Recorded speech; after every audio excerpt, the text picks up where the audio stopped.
অভিনয়ে আসার চেষ্টা করেছিলেন, কিন্তু ঠিক জায়গাটা করতে পারলেন না। বাবার মতো জাদু দেখাতেও নাম করতে পারেননি মৌবনি, সেই নাকি এবার বিয়ের পিড়িতে। আচ্ছা, পাত্র কে জানেন? সাধারণ ঘরের মেয়ের মতো এই বিজ্ঞাপন দিয়ে মেয়ের জন্য পাত্র পেলেন জাদুর সম্রাট পিসি সরকার। ছেলেটি কি করেন জানেন? বিয়ের এলাহি আয়োজন দেখলে চোখ ধাঁধিয়ে যাবে। সাবেকি সাজ, বাঙালিয়ানা খানা পিনা।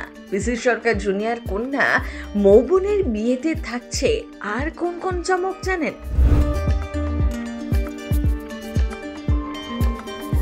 মাঝে মাঝে ভিজে যাচ্ছে চোখ।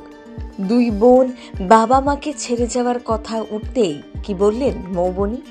খবরের কাগজে একটা বিজ্ঞাপন রীতিমতো চমকে দিয়েছিল। পিসি সরকারের 3 মেয়ের জন্য পাত্র খুঁজছেন প্রবাদ প্রতিম জাদুকর। আর এবার জানা গেল সেই সূত্রেই ছাদনাতলা যাচ্ছে পিসি সরকারের মেজ মেয়ে মৌবনি। 30শে নভেম্বর বিয়ের পিড়িতে বসতে চলেছে। ইতিমধ্যেই প্রকাশ্যে এসেছে বিয়ের কার্ডও। সেখানে একেবারে ভরপুর বাঙালিয়ানা। কার্ডের ওপর পটচিত্রের ধাঁচে বর কনের খই পোড়ানোর দৃশ্য তুলে ধরা হয়েছে।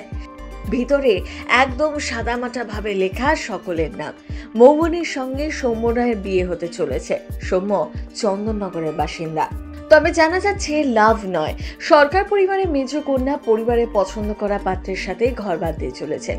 এটা কি একটু বেশি চ্যালেঞ্জ মৌবনির জন্য? যদিও তিনি বিভিন্ন সাক্ষাৎকারে বলেছেন, আসলে এই বিষয়টা নিয়ে একটা সময় আমার মধ্যে দোলাচল ছিল। লাভ আর অ্যারেঞ্জ ম্যারেজের মধ্যে যে ওয়ার্ল্ডটা আমরা তুলে দিই, এটা খুব ভুল। পার্টনার খোঁজার সময় অনেকেরই মনে হয়, তবে কি আমি আর আমার জীবনসঙ্গীকে খুঁজে পাবো না? আমি তাদের জন্য একটা কথা বলতে চাই, পার্টনার কি ফর্মে আসবে সেটা যদি আমরা ডিকটেট করতে শুরু করি, তাহলে একটা প্যারামিটার সেট হয়ে যায়। একটা মানুষের সঙ্গে কোথায় কখন কিভাবে দেখা হবে কেউ জানে না। তাই সময়ের ওপরেই কিছু জিনিস ছাড়া উচিত। বিয়ের সাজ নিয়ে ভীষণই এক্সাইটেড মৌবনি। একেবারে সাবেকিয়ানা সাজে দেখা যাবে তাকে। বাঙালি পরিবারের সব আচার নিয়ম মেনেই বিয়ে করবেন।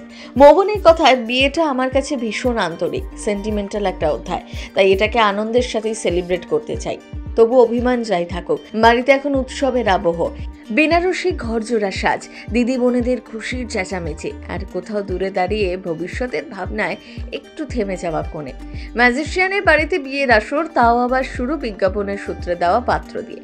সত্যি, জীবনে কিছু মুহূর্ত হয় যা কোনো জাদুকাঠি ছোঁয়ায় নয়, নিখাত ভাগ্যে রচিত হয়। মৌবনি সৌম্যর গল্প যেন ঠিক তেমনই আকস্মিক, সুন্দর আর একেবারে মনকে ছুঁয়ে যাওয়ার মতোই। প্রথম বাংলা ব্যুরো।